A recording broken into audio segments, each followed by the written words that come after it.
ಎಲ್ಲರಿಗೂ ನಮಸ್ಕಾರ. ಬೆಳಗು ಕಾರ್ಯಕ್ರಮಕ್ಕೆ ಸ್ವಾಗತ. ಬೆಳಗು ಬೆಳಗಿನಲ್ಲಿ ಬೆಳಕಿದೆ. ಇವತ್ತು ನಾನು ಯಾವ ವಿಚಾರವನ್ನು ತೆಗೆದುಕೊಂಡು ಬಂದಿದ್ದೇನೆ ಅಂದರೆ ಒಂದು ಪುಸ್ತಕ. ಅದು ಯಾವುದು ಅಂದರೆ ಓಶೋ ಆನ್ ಪೈಥಾಗರಸ್ ಎನ್ನುವ ಈ ಪುಸ್ತಕ. ಓಶೋ ಅವರು ಬರೆದಿರ್ತಕ್ಕಂತಹ ಪುಸ್ತಕ. ಅವರು ಪೈಥಾಗರಸ್ ಅವ್ರ ಬಗ್ಗೆ ಮಾತನಾಡ್ತಾ ಹೋಗ್ತಾರೆ. ಅವರು ಹೇಳಿದ ವಿಚಾರಗಳು ಅದು ಹೇಗೆ ಅಂತ ಮಾತಾಡ್ತಾ ಹೋಗ್ತಾರೆ. ಮತ್ತು ಅವರು ಅದನ್ನು ಹೇಗೆ ಅದು ಸತ್ಯವಾಗಿದೆ ಅನ್ನೋದನ್ನು ಕೂಡ ಹೇಳಿದ್ದಾರೆ. ಈಗ ನಾನು ಅದರಲ್ಲಿ ಒಂದು ಚಾಪ್ಟರ್ ಇದೆ, ಎ ಟೋಟಲಿ ನ್ಯೂ ಡೈಮೆನ್ಷನ್ ಅಂತ. ಈ ಪುಸ್ತಕವನ್ನು ನಾನು 2-3 ದಿವಸದಿಂದ ಓದ್ತಾ ಇದ್ದೀನಿ. ಸಂಪೂರ್ಣವಾಗಿ ಓದಲಿಕ್ಕೆ ಆಗಿಲ್ಲ. ಈ ಒಂದು ಚಾಪ್ಟರ್ ಬಗ್ಗೆ ನಾನು ಮಾತಾಡ್ತಾ ಬರ್ತೀನಿ. ಈಗ ಎ ಟೋಟಲಿ ನ್ಯೂ ಡೈಮೆನ್ಷನ್ ಅಂತ.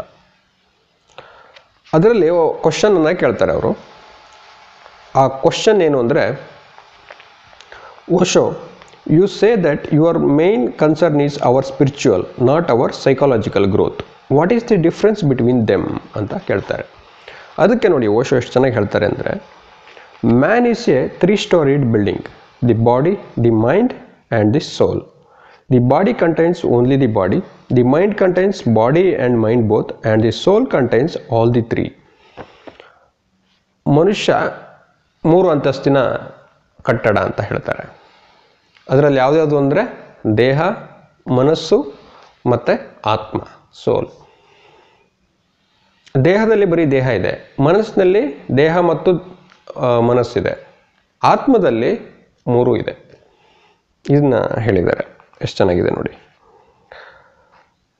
This is one of the fundamental laws to be remembered. If you work on the higher, the lower will be automatically solved. If you work on the lower, the higher will not be automatically solved. Spirit contains all the 3 dimensions of your being. That's why I say my concern is your spiritual growth. ಅಂದರೆ ಆತ್ಮ 3 ಇದನ್ನು ಹೊಂದಿರುತ್ತೆ, ದೇಹ, ಮನಸ್ಸು, ಆತ್ಮ. ಹಾಗಾಗಿ ಅಲ್ಲಿ ನಾವು ಸ್ಪಿರಿಚುವಲ್ ಗ್ರೋತನ್ನು ಅಚೀವ್ ಮಾಡಬೇಕಾಗತ್ತೆ ಅಂತ ಅವ್ರು ಹೇಳಿದ್ದಾರೆ. To be concern with your psychological growth will leave the most essential and the highest part of your outside. ಬರೀ ಸೈಕಾಲಜಿಕಲ್ ಗ್ರೋತ್ ಅಂದರೆ ಮನಸ್ಸು, ಮೈಂಡ್, ಅದು ನಿಮ್ಮ ಆತ್ಮದ ಇದನ್ನು ಬಿಟ್ಟುಬಿಡುತ್ತೆ ಅಂತ ಹೇಳ್ತಾ ಇದ್ದಾರೆ. Then there are many more problems. Mind is a multiplicity. Mind means the many. There are millions of problems. If you start solving each single problem, it will take millions of lives. Even then, you can't be certain that you have solved the mind problems. ಅಂತ ಹೇಳಿದ್ದಾರೆ. There is greed, there is anger, there is lust, there is jealousy, and so on and so forth. To solve one will take years and years, and even then nothing is solved. If you try to solve your anger, if you want to grow beyond your anger, what can you do at the psychological stage? At the most you can repress it. ಇದು ನೋಡಿ ಎಷ್ಟು ಚೆನ್ನಾಗಿ ಹೇಳಿದ್ದಾರೆ ಅಂದರೆ, ಇದು ಆಸೆಗಳು, ಸಿಟ್ಟು, ಇವೆಲ್ಲ ಇದೆಯಲ್ಲ ನಮ್ಮ ಮೈಂಡಲ್ಲಿ ಬರ್ತಕ್ಕಂಥದ್ದು. ಇದನ್ನು ನಾವು ತಡೆ ಹಿಡಿಬೇಕು ಅಂದರೆ ಏನು ಮಾಡ್ತೀವಿ ನಾವು ಮೋಸ್ಟ್ ಅಂದರೆ ಅದನ್ನು ನಾವು ಸಿಟ್ಟು ಮಾಡ್ಕೊಳ್ದಿದ್ದಂಗೆ ನಾವು ಅದನ್ನು ಹಿಡ್ಕೊತೇವೆ, ಅದನ್ನು ಒತ್ತುತ್ತೇವೆ ಬರದೇ ಇದ್ದಂತೆ. ಆದರೆ ಆ ಒಳಗಡೆ ಇರುವ ಸಿಟ್ಟು ಅನ್ನೋದು ಹಾಗೆ ಇರುತ್ತೆ ಅಂತ. ನಾವು ಅದನ್ನು ಜಾಸ್ತಿ ತಡೆ ಹಿಡಿದಂತೆ ಅದು ಜಾಸ್ತಿ ಆಗ್ತಾ ಹೋಗುತ್ತೆ ಅನ್ನುವ ಅರ್ಥದಲ್ಲೂ ಮುಂದೆ ಹೇಳಿದ್ದಾರೆ. ಅದನ್ನು ನಾನು ಓದ್ತೇನೆ ಇದನ್ನು. ಹಾಗಾಗಿ you can repress anger but it will find some other outlet from the back door. You can't transform this way. ಅಂದರೆ ನಾವು ಸಿಟ್ಟನ್ನು ತಡೆ ಹಿಡಿದ್ರೆ ಅದು ಇನ್ನೊಂದು ರೀತಿಯಲ್ಲಿ ವ್ಯಕ್ತಪಡಿಸ್ತಾ ಇರುತ್ತೆ ಅಂತ. ನಾವು ಯಾರ ಮೇಲೆ ಸಿಟ್ಟು ಬಂದಿರುತ್ತೆ ಅವ್ರ ಮೇಲೆ ಕೂಗಾಡದೇ ಇರ್ಬೋದು, ಆದರೆ ಸುಮ್ಮನಾಗ್ಬಿಡ್ತೀವಿ. ಅದು ಒಂದು ರೀತಿಯ ಸಿಟ್ಟನ್ನು ವ್ಯಕ್ತಪಡಿಸುವ ರೀತಿ. That's where Western psychology is lost in a chaos. Small problems are not being solved, very small problems. It takes years and years of psychoanalysis. Then too nothing is solved. At the most you can do only a kind of window dressing, a whitewashing. You give the patient a better mask to wear, but his original face remains the same. Western psychology has failed. ಅಂದರೆ ಈ ಸೈಕಾಲಜಿಗೆ ಯಾರಿಗೋ ಒಂದು patient ಇರ್ತಾರೆ ಅಂತ ಅಂದ್ಕೊಳ್ಳಿ. ಅವರಿಗೆ psychology ಮುಖಾಂತರ ಅವ್ರೇನೋ ಸೈಕೋ ಅನಾಲಿಸಿಸ್ ಅಂತ ಮಾಡಿ ಸ್ಟಡೀಸ್ ಮಾಡಿ ಅವರಿಗೊಂದು ಸಮಸ್ಯೆಗೆ ಪರಿಹಾರವನ್ನು ಕೊಡ್ತಾರಲ್ವ. ಅಲ್ಲಿ ಅವ್ರು ಏನು ಮಾಡ್ತಾರೆ ಅಂದರೆ ಅವರ ಮೂಲ ಸಮಸ್ಯೆಗೆ ಹೋಗಲ್ಲ, ಅವರಿಗಿರೋ ಸಮಸ್ಯೆಯನ್ನು ವೈಟ್ ವಾಶ್ ಮಾಡ್ತಾರೆ, ಅಥವಾ ಆ ಸಮಸ್ಯೆಯನ್ನು ಮುಚ್ಚಿಟ್ಕೊಳ್ಳೋದು ಹೇಗೆ ಅನ್ನೋದನ್ನು ತೋರಿಸ್ಕೊತಾರೆ ಅಂತ. ಅದರಲ್ಲಿ ವೆಸ್ಟರ್ನ್ ಸೈಕಾಲಜಿ ಫೇಲ್ ಆಗಿದೆ. The eastern approach goes far deeper. It does not try to cut the foliage of a tree, it cuts the very roots. ಇದು ಬಹಳ ಮುಖ್ಯವಾದ ನೋಡಿ. ಈಸ್ಟರ್ನ್ ಸೈಕಾಲಜಿ ಅಂದರೆ ಪೂರ್ವ ಭಾಗದ್ದು, ಅಂದರೆ ಭಾರತೀಯ ಅರ್ಥದಲ್ಲೂ ಅವ್ರು ಹೇಳಿದ್ದಾರೆ. ಅದರಲ್ಲಿ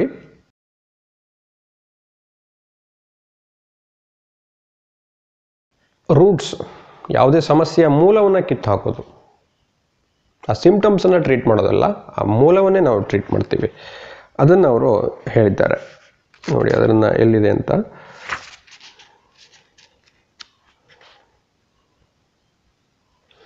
ಇದು ನಾನು ಮುಂಚೆ ಹೇಳಿದೆ ನೋಡಿ. If you want to drop your anger you become angrier than before. ಅದನ್ನು ಇಲ್ಲಿ ಸಿಕ್ತು, ಅದನ್ನು ಹೇಳಿದೆ. ಸ್ಪಿರಿಚುವಲ್ ಗ್ರೋತ್ ಬಗ್ಗೆ ಹೇಳ್ತಾರೆ. Spiritual growth means the growth of awareness. It means nothing else. It means becoming more and more alert, becoming a light unto yourself. When you are light unto yourself, darkness starts disappearing on its own accord. The man of awareness cannot be angry. That's impossible, because to be angry, the basic requirement is to be unaware. Try it and you will be very surprised. Try to be angry and aware. You will not be able to manage. Nobody has ever been able to manage it. It is impossible. It is not in the very nature of things. When you are aware, anger will disappear. ಅದೇ awareness ಅಂದರೆ spiritual ಗ್ರೋತನ್ನು ಸಾಧಿಸೋದು. ಅದನ್ನು ಅವರು ಹೀಗೆ ಹೇಳಿದ್ದಾರೆ. Awareness is a single solution to all the problems. ಇದನ್ನು ನೋಡಿ. How can anger exist with a man who is aware? From where does anger come? Anger is a wound in the ego. When your ego is hurt you become angry. But the man of awareness knows there is no ಇಗೋ at all.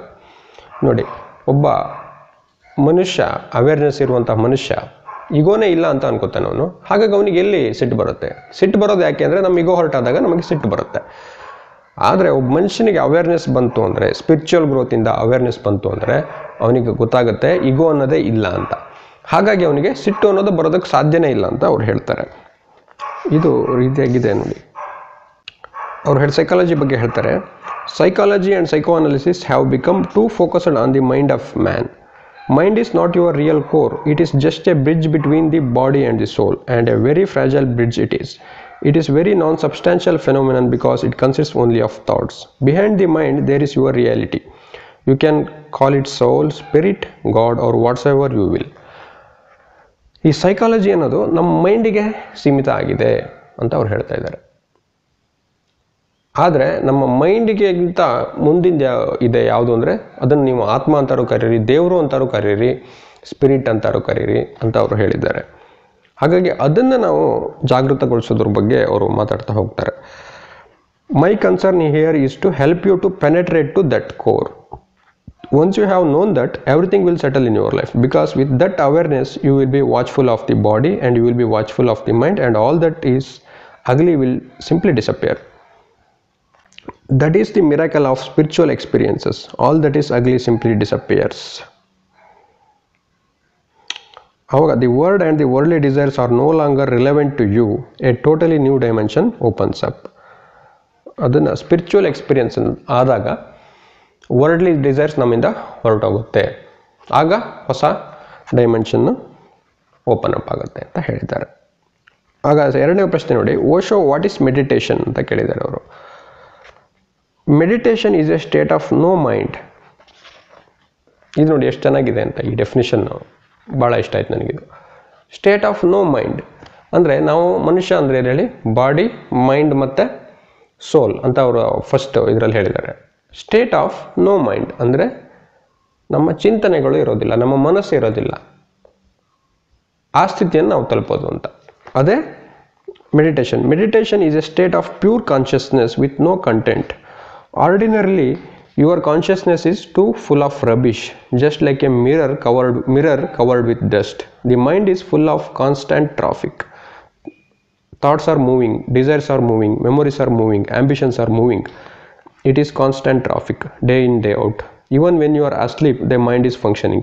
It is dreaming. It is still thinking. It is still in worries and anxieties. It is preparing for the next day. An underground preparation is going on. This is the state of no meditation. Meditation is just the opposite. When there is no traffic and thinking has ceased, no thoughts moves. no thought moves, no desire stirs. You are utterly silent. That silence is meditation, and in that silence truth is known and never otherwise. Meditation is a state of no mind. ಇದು ನೋಡಿ ಓಶೋ ಅವರ ಚಿಂತನೆಗಳು ಯಾವ ರೀತಿಯಾಗಿ ಇದೆ ಅಂತ. Meditation is a state of no mind. Mind ಮನಸ್ಸು ಅಂದರೆ ಮನಸ್ಸು ಈ ಟ್ರಾಫಿಕ್ಕಿಗೆ ಹೋಲಿಕೆ ಮಾಡಿದ್ದಾರೆ. ಚಿಂತನೆಗಳು ಹೋಗ್ತಾ ಇರುತ್ತೆ, ಆ್ಯಂಬಿಷನ್ಸ್ ಮೂವ್ ಆಗ್ತಾ ಇರುತ್ತೆ, ಏನೇನೋ ಬರ್ತಾ ಇರುತ್ತೆ ತಲೆಯಲ್ಲಿ, ನೀವು ಮಲಗಿದಾಗಲೂ ಅದು ಚಲಿಸ್ತಾ ಇರುತ್ತೆ. ಆದರೆ ಮೆಡಿಟೇಷನ್ ಧ್ಯಾನ ಅನ್ನೋದು ಅದಕ್ಕೆ ವಿರುದ್ಧವಾದದ್ದು. ಅದರಲ್ಲಿ ಸೈಲೆನ್ಸ್ ಇದೆ, ಮೌನ ಇದೆ, ಚಿಂತನೆಗಳು ಬರೋಲ್ಲ ನಿಮಗೆ. ಆಗ ನಿಮಗೆ ನಿಜವಾದ ಸತ್ಯದ ಅರಿವು ಆಗತ್ತೆ ಅಂತ ಅವ್ರು ಹೇಳ್ತಾ ಇದ್ದಾರೆ ನೋಡಿ. When there is no traffic and thinking has ceased, no thought moves, no desire stirs, you are utterly silent. That silence is meditation, and in that silence truth is known and never otherwise. ಅದಲ್ಲದೆ ಬೇರೆ ಯಾವಾಗಲೂ ನಿಮ್ಗೆ ಗೊತ್ತಾಗೋಕ್ಕೆ ಸಾಧ್ಯ ಇಲ್ಲ. Meditation is a state of no mind ಹೇಳಿದರು.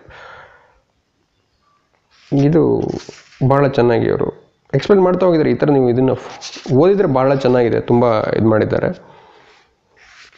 ಆಮೇಲೆ ಈಗ ಇದ್ರ ಬಗ್ಗೆ ಹೇಳ್ತಾರೆ ನೋಡಿ ಅವರು. ಇಲ್ಲಿ ನೋಡಿ, mind is something unnatural. It never becomes your natural state, but meditation is A natural state which we have lost. It is a paradise lost, but the paradise can be regained. Look into the child's eyes. Look and you will see tremendous silence, innocence. Each child comes with a meditative state, but he has to be initiated into the ways of the society. He has to be taught how to think, how to calculate, how to reason, how to argue. He has to be taught words, language, concepts. Slowly, he loses contact with his own innocence. He becomes contaminated, polluted by the society. He becomes an efficient mechanism. He is no longer a man. All that is needed is to regain that space again.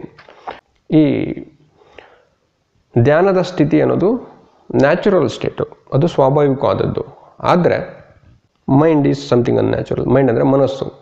ಈ ನಾವು ಲೌಕಿಕವಾದದ್ದು ಅಂತ ಇದ್ದೀವಿ, ಏನು ಯೋಚನೆ ಮಾಡೋದು ಇದೆಲ್ಲ ಅದು ಅಸ್ವಾಭಾವಿಕ ಅಂತ ಓಶೋ ಹೇಳ್ತಾರೆ. ಇದು ಭಾಳ ಯೋಚನೆ ಮಾಡಬೇಕಾಗೋದು ಆಗಿರ್ತಕ್ಕಂಥದ್ದು ನೋಡಿ. ನಾವು ಲೌಕಿಕವಾಗಿರ್ತಾವಲ್ಲ, ಅದು ಅಸ್ವಾಭಾವಿಕ. ಅಲೌಕಿಕವಾಗಿ ಅಥವಾ ಈ ಧ್ಯಾನಸ್ಥ ಸ್ಥಿತಿಯಲ್ಲಿರೋದೇ ಸ್ವಾಭಾವಿಕವಾದದ್ದು ಅಂತ ಅವ್ರು ಇಲ್ಲಿ ಹೇಳ್ತಾ ಇದ್ದಾರೆ. ಅದು ಹೇಗೆ ಅನ್ನೋದು, ಈಗ ಒಂದು ಮಗುವಿನ ಉದಾಹರಣೆ ಕೊಡ್ತಾರೆ. ಒಂದು ಮಗು ಹುಟ್ಟುತ್ತೆ, ಅದರಲ್ಲಿ ಆ ಮಗುವಿನಲ್ಲಿ ಮುಗ್ಧತೆಯನ್ನು ನೀವು ಕಾಣ್ತೀರಾ, ಇನ್ನೋಸೆನ್ಸನ್ನು ಕಾಣ್ತೀರಾ, ಮೌನವನ್ನು ಕಾಣ್ತೀರಾ. ಅದು ನಿಜವಾಗ್ಲೂ ಸ್ವಾಭಾವಿಕವಾದ ಅದರ ಸ್ಥಿತಿ, ಅದರಲ್ಲಿ ಧ್ಯಾನ ಸ್ಥಿತಿ ಇದೆ. ಆದರೆ ಅದು ಬೆಳೀತಾ ಅದಕ್ಕೆ ನಾವು ಮಾತನಾಡೋದು, ಕ್ಯಾಲ್ಕುಲೇಷನ್ ಮಾಡೋದು, ಬದುಕೋದು ಇದನ್ನು ಕಲಿಸ್ತಾ ಹೋಗ್ತೀವಿ. ಈ ಸಮಾಜಕ್ಕೆ ತೆರೆಕೊಳ್ಳೋದು ಹೇಗೆ ಅನ್ನೋದನ್ನು ಕಲಿಸ್ತಾ ಹೋಗ್ತೀವಿ. ಅದು ಅಲ್ಲಿ ಮೈಂಡ್ ಡೆವಲಪ್ ಆಗ್ತಾ ಹೋಗುತ್ತೆ. ಅದು ಅಸ್ವಾಭಾವಿಕವಾದದ್ದು ಅಂತ ಅವ್ರು ಹೇಳ್ತಾರೆ. It is A paradise last. It is a paradise lost, but the paradise can be regained. Look into the child's eyes, look and you will see tremendous silence, innocence. All that is needed is to regain that space again. ಅದನ್ನು ನಾವು ರಿಗೇನ್ ಮಾಡಬೇಕಾಗಿದೆ ಅಂತ ಹೇಳಿದ್ದಾರೆ. ಈ ರೀತಿಯಾಗಿ ಇನ್ನೂ ಹಲವಾರು ವಿಚಾರಗಳು ಇದರಲ್ಲಿದೆ, ಈ ಚಾಪ್ಟ್ರಲ್ಲಿದೆ, ಈ ಪುಸ್ತಕದಲ್ಲಿದೆ. ಸೊ ಇದು ಭಾಳ ಚೆನ್ನಾಗಿದೆ, ನೀವು ಓದ್ಬೋದು ಅಂತ ಹೇಳ್ತಾ ಇವತ್ತಿನ ಕಾರ್ಯಕ್ರಮವನ್ನು ಮುಗಿಸ್ತೇನೆ. ಧನ್ಯವಾದಗಳು.